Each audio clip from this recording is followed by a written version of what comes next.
First question: what are the economic impacts of land degradation?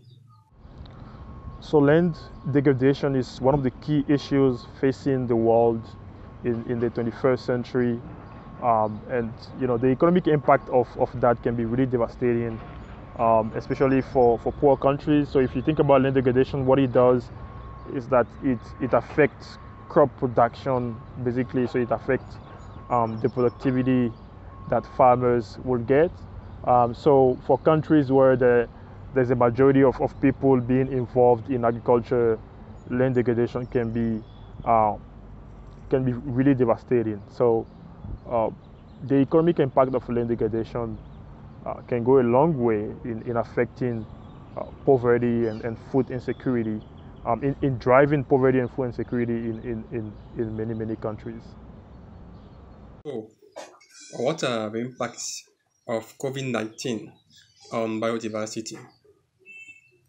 So, talking about the impact of COVID 19 on biodiversity, uh, one of the things that happened with COVID 19 was that it affected um, poor populations. It affected people who didn't have a lot of productive assets. And what happened is that most of those people got poorer, and and especially people that depend on the biodiversity in some way to survive had to put more pressure on biodiversity in general. So if you think about um, people who live in areas with forests where they depend on forest products, there was more deforestation. You think about areas where people depend on fishing. There was fishing of species that are prohibited. So basically, the COVID-19 put more pressure on biodiversity in general, and there's a huge need um, to work towards conserving biodiversity. During this time of huge crisis for many, many populations. Then, what are the role of young people in the conservation of biodiversity?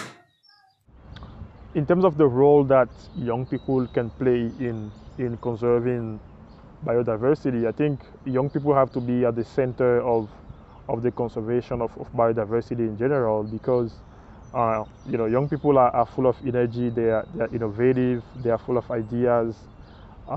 They master technology, and those are really, really important component of the conservation of biodiversity. So I think um, every every policy that aims to conserve biodiversity has to put young people at the center of it, and that's probably the best way to move forward with promoting the conservation of biodiversity.